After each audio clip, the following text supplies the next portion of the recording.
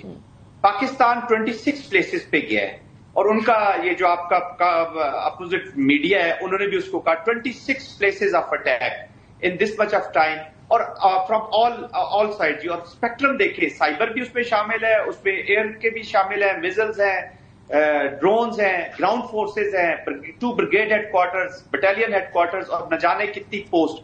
تو یہ جب پورا سویت گیا جی، ایک ویٹ گیا ہے ایک اٹیک کا، تو وٹ ہیپنڈ از کہ پاکستان ملٹری جو ہے الحمدللہ they went into the OODA loop, جو ڈیسیژن میکنگ مائنڈ ہے اینیمی کا ان کے بیچ میں چلا گیا، اور دے ور کنفیوزڈ اینڈ پرپلیکسڈ. تو وہ جیسے اب باکسنگ ہو رہی ہوتی ہے نا جی، تو پھر ریفریز نے دیکھا ہے کہ یار ہمارا تو کوچز نے دیکھا کہ باکسر تو اب لڑ رہے، تو دے تھرو اے ٹاول جی، وائٹ ٹاول وہ پھینک دیتے ہیں. ٹاول جب رنگ میں آ جاتا ہے تو ریفری میچ کو ختم کر دیتا ہے. اور ریفری کا تو اپنا بڑا نقصان ہو گیا. انیکا کے جس پہ اس نے تکیہ کیا تھا، جس کو وہ گھوڑا سمجھتا تھا، وہ لکڑی کا نکلا ہے.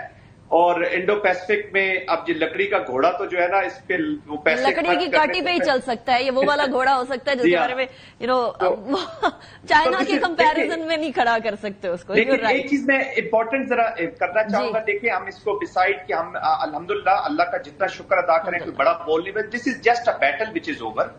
ایک بیٹل ہو، وار از اسٹل آن، اور وار از ناٹ اوور.